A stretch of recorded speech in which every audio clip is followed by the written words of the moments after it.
नमस्कार। आज की हमारी कहानी है प्याली। किसी बात पर पत्नी से चिकचिक हो गई। वह बड़बड़ाते हुए घर से बाहर निकला। सोचा कभी इस लड़ाकू औरत से बात नहीं करूँगा। पता नहीं अपने को क्या समझती है, जब देखो झगड़ा करती रहती है, सुकून से रहने भी नहीं देती। नज़दीकी की चाय के स्टॉल पर पहुंचकर चाय ऑर्डर की और सामने रखे स्टूल पर बैठ गया। तभी पीछे से एक आवाज़ सुनाई दी, इतनी सर्दी में घर से बाहर चाय पी रहे हो? उसने गर्दन घुमाकर देखा तो पीछे स्टूल पर एक बुजुर्ग बैठे थे। आप भी तो इतनी सर्दी में और बाहर आए हो बाबा?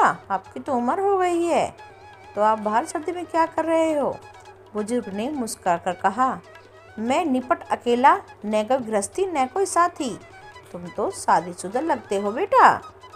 पत्नी घर में जीने नहीं देती बाबा, हर समय चिक चिक चिक चिक चिक चिक। बाहर न भटको तो क्या करूं? जिंदगी नरक बना रखी है उस औरत ने मेरी। बुजुर्ग, पत्नी जीने नहीं देती? बरखुरदार, जिंदगी ही पत्नी से होती है। 8 बरस हो गए हमारी पत्नी को गए हुए। जब जिंदा थी तो कभी उसकी कदर नहीं की। आज कमबख्त चली गई तो भुलाई नहीं जाती। घर उसके बिना काटने को तोड़ता है। बच्चे अपने अपने काम में व्यस्त हैं उस आलीशान घर में, और धन दौलत सब कुछ है, आलीशान घर है, पर उसके बिना कुछ मजा नहीं है। यूं ही कभी कभार भटकता रहता हूँ। कुछ अच्छा नहीं लगता उसके जाने के बाद। उसके जाने के बाद पता चला कि वह तो मेरी धड़कन थी। मेरे जीवन की ही नहीं, मेरे घर की भी वह धड़कन थी।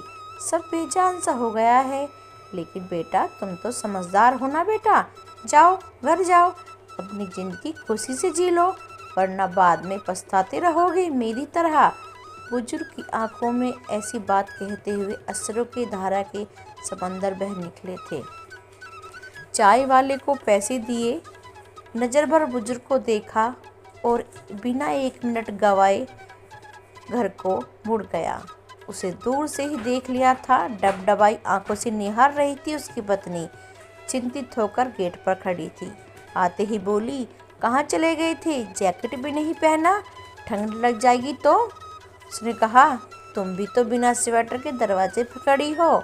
कुछ यूँ दोनों ने अपनी आंखों में प्यार भरे नगमों से पढ़ लिया था।